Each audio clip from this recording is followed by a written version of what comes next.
Oke, selamat malam Pak.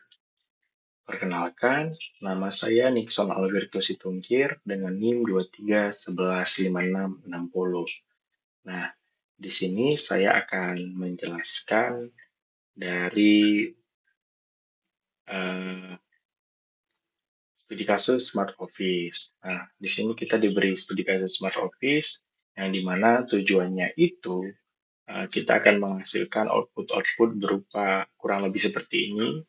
Visualisasi tren kehadiran. Nah, itu di dalamnya nanti ada jam sibuk, jam sepi, dan juga itu analisa korelasi. Nanti di situ ada scatter plotnya, ada korelasi person experiment-nya juga. Apakah semakin banyak orang, suhu meningkat? Apakah korelasinya kuat, sedang, atau lemah? Nah, di situ juga nanti akan terjawab. Bagian itu juga rekomendasi efisiensi energi. Kapan AC sebaiknya diturunkan penggunaannya? Apakah lampu menyala optimal? Rekomendasi berbasis data, bukan opini, minimal 3 rekomendasi. Nah, mungkin saya akan masuk ke dataset dulu ya, Pak. Nah, di dataset ini kita diberikan dataset yang itu ada yang di dalamnya ada timestamp-nya, ada ROM ID, okupansi, temperatur, dan light.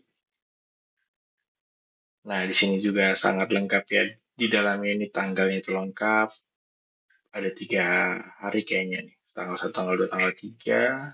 Ada juga roomnya room berapa, room A, dan juga itulah temperatur light dan sebagainya. Nah, oke, mungkin kita masuk ke bagian visualisasi datanya ya. Nah, oke, karena di situ ada 3 kurang lebih pertanyaan pokok utama yang harus dijawab. Jadi, simpelnya itu saya import dulu library-nya. Yang kedua itu saya import hmm, datasheet-nya yang Pak berikan kepada kami tadi, itu Smart Office IoT. Kita bisa lihat kurang lebih datanya seperti ini. Masuk ke processing datanya, dimana saya melakukan processing data di sini. Dan juga masuklah ke bagian A, visualisasi tren kehadiran. Nah, kalau berdasarkan pertanyaan itu, kita akan jawab satu. Di bagian A-nya itu jam sibuk dan jam sepi. Nah, ini kurang lebih data time series atau visualisasinya yang saya lakukan. Bisa dilihat ini. Ini yang di bawah ini adalah jam dan yang di sampingnya adalah jumlah kehadiran. Nah, topnya dari kehadiran itu ada di sekitar mungkin di jam 11 ya. Nah, itu dia paling tinggi dan yang paling rendah itu adalah jam 8. Nah, jam sibuk dan jam sepi. Oke, kita masuk jam sibuk dan jam sepi. Jam paling sibuk itu adalah jam 11, sesuai ya. Dan juga jam paling sepi itu ada di jam 8. Nah, kita bisa lihat jam 11 itu jam paling sibuk karena memang jumlah kadernya paling tinggi.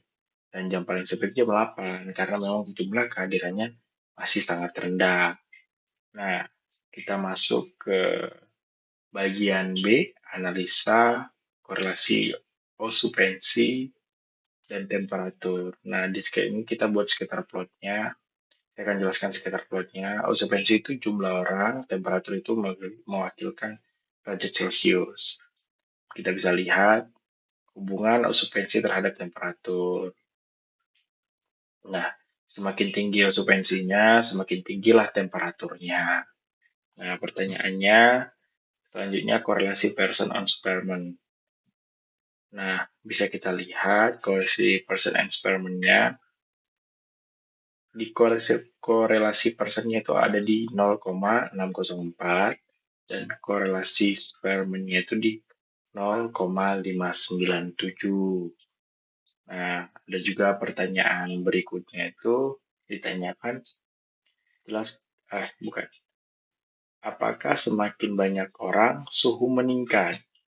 Jawabannya adalah ya, cenderung meningkat. Kenapa? Karena bisa kita lihat dari korelasi person dan korelasi spermanya itu, yang artinya hubungan positif kekuatannya sedang, kan? Ketika jumlah okupansinya ini tinggi ataupun meningkat, suhu dari ruangan itu juga cenderung meningkat. Jadi kalau dari pertanyaan ini, apakah semakin banyak orang suhu meningkat? Ya, kita bisa lihat dari sini, dari tabel ini. Memang dia meningkat, semakin banyak orangnya, kita bisa lihat ini, semakin tinggi lah suhunya. Oke, kita lanjut ke pertanyaan berikutnya. Apakah korelasinya kuat, sedang, atau lemah? Nah, berdasarkan yang saya buat ini, interpretasi kekuatan korelasi, korelasinya itu termasuk adalah korelasi yang sedang. Karena dia memang sedang ya, dia masuk yang sedang. Nah, kita masuk ke bagian C, di rekomendasi efisiensi energi. Nah, kan ada pertanyaan tuh, kapan AC sebaiknya diturunkan penggunaannya? Nah, kita bisa lihat ini, di sini intensitas cahaya, ini okupansi, hubungan antara ini bagian cahaya ya. Nah, untuk menjawab pertanyaan yang tadi, kapan AC sebaiknya diturunkan penggunaannya?